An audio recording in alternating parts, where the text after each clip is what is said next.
Muy buenos días a todos. Hoy es lunes, día 14 de octubre. Hemos comenzado ayer con el domingo la semana 28 del tiempo ordinario. Poco a poco nos vamos acercando al final de este tiempo que ocurrirá con la fiesta de Cristo Rey a finales de noviembre, para comenzar un nuevo año con el Adviento y la venida del Señor. Es lunes y iniciamos semana en lo laboral y por tanto también es cuestión, como dicen ahora, de ponerse las pilas, de comenzar con actitud valiente, decidida, con ánimo. No podemos decir es lunes y mirar como si fuera un peso. No, la semana es una oportunidad para seguir más de cerca al Señor en lo espiritual y también pues para nuestra realización personal nos encontremos en la etapa de nuestra vida que nos encontremos. Infancia, juventud, edad mayor, vejez, es igual. Siempre la actitud de decir puedo mejorar, debo comenzar el día con la mejor actitud. Un regalo de Dios para cada uno de nosotros. El texto del Evangelio es Lucas 11, 29 al 32.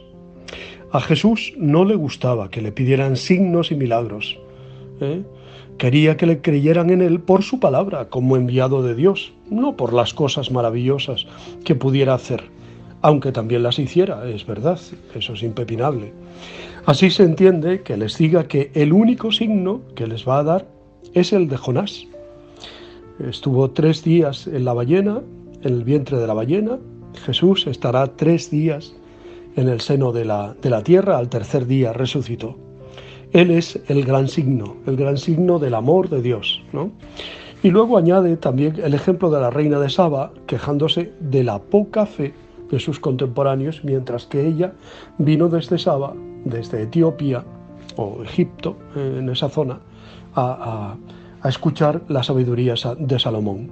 Jonás fue un pobre profeta que predicó en Nínive sin hacer ningún milagro, como escuchábamos la semana pasada. Pero los ninivitas le creyeron y se convirtieron.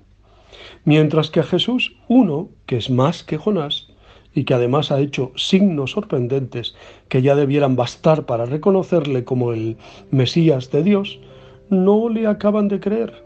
Y lo mismo la reina de Saba, que vino desde lejos a escuchar la sabiduría de Salomón, y Jesús es más que Salomón. El signo de Jonás no se refiere aquí, como pasa en Mateo 12, 38, 40, a la resurrección de Jesús al tercer día, igual que Jonás había estado 3 días en el vientre del pez.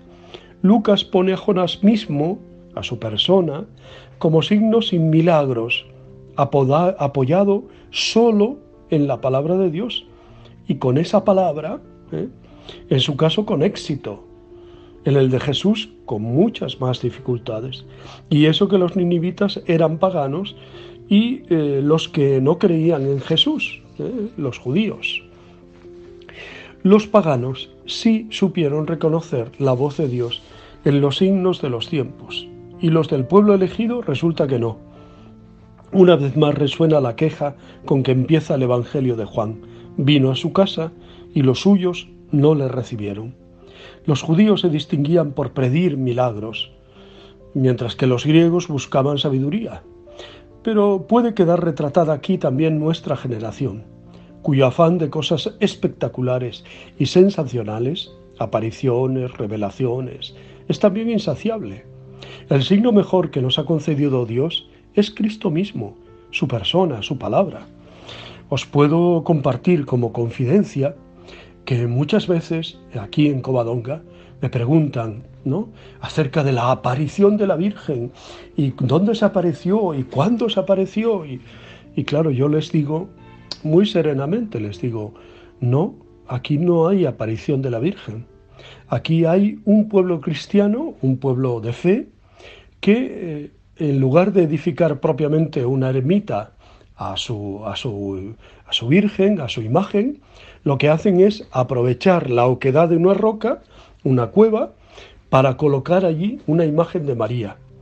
Y por ende María eligió este lugar, el lugar de Covadonga, esta cueva, para quedarse en medio de nosotros y desde esa cueva iluminar y ser amparo, sostén, defensa del pueblo cristiano que camina en Asturias y que camina en España, ¿no?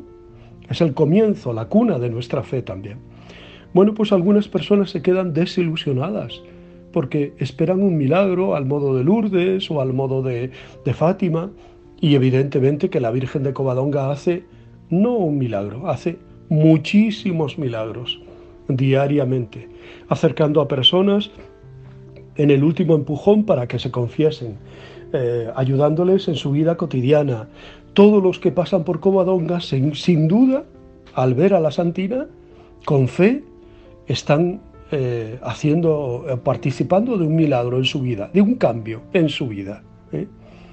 Pero por otra parte nos debemos sentir aludidos los cristianos de casa, los más cercanos a Jesús, que también podemos buscar excusas para no acabar de creer en Él, como sus paisanos de Nazaret, que le pedían que hiciera milagros más para creer en Él. ¿Qué estamos exigiendo nosotros? ¿Una voz misteriosa? ¿Un signo claro y milagroso? ¿Que el Señor haga, no sé, danzar el sol o que la luna desaparezca o no sé?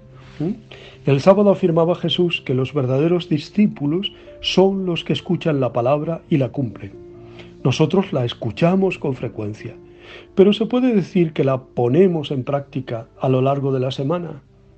Si a Jonás le hicieron caso y a Salomón le vinieron a escuchar desde tan lejos, ¿no tendrán razones los ninivitas y la reina de Saba para echarnos en cara nuestra falta de fe en el Maestro auténtico Jesucristo?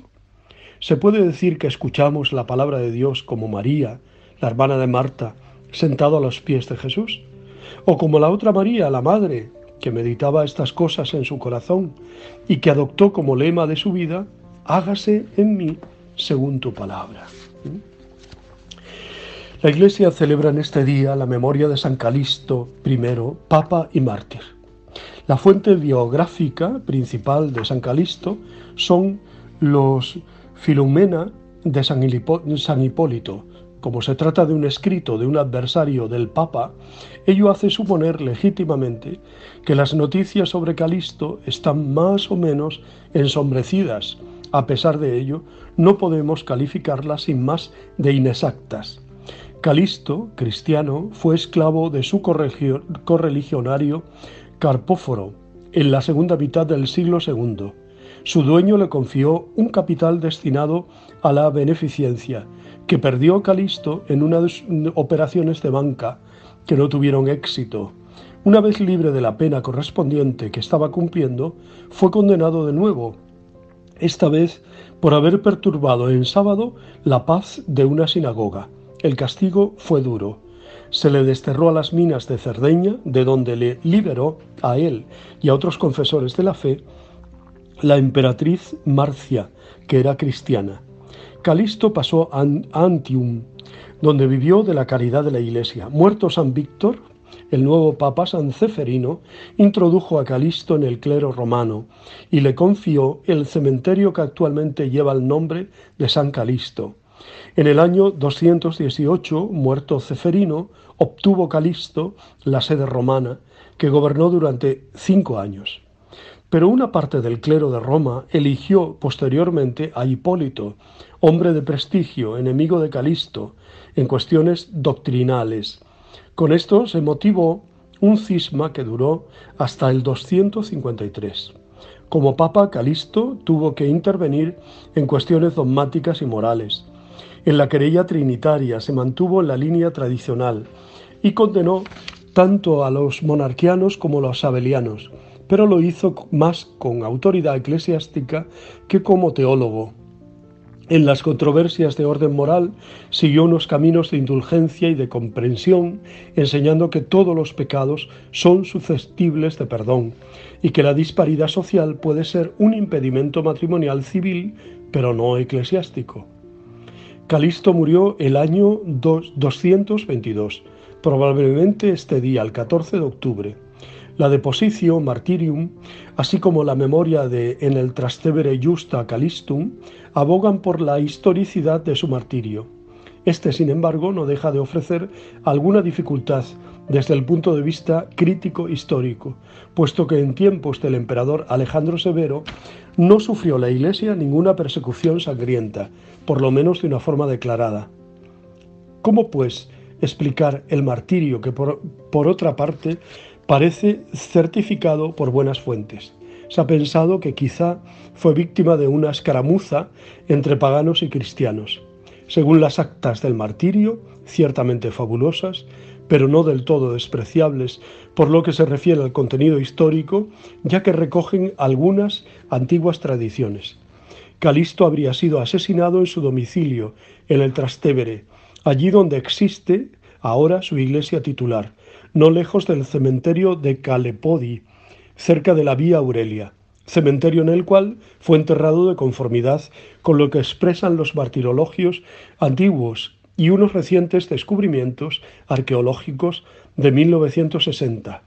Esto aclara quizá el hecho de que el cuerpo del mártir no fuese enterrado en el cementerio de su nombre, que administró personalmente y donde fueron colocados los cuerpos de los demás pontífices romanos del siglo III. Bueno, pues damos gracias a Dios por la vida y la obra de San Calisto, Papa y mártir. Yo os abrazo y os deseo muy buen día y os bendigo en el nombre del Padre, del Hijo y del Espíritu Santo. Os quiero.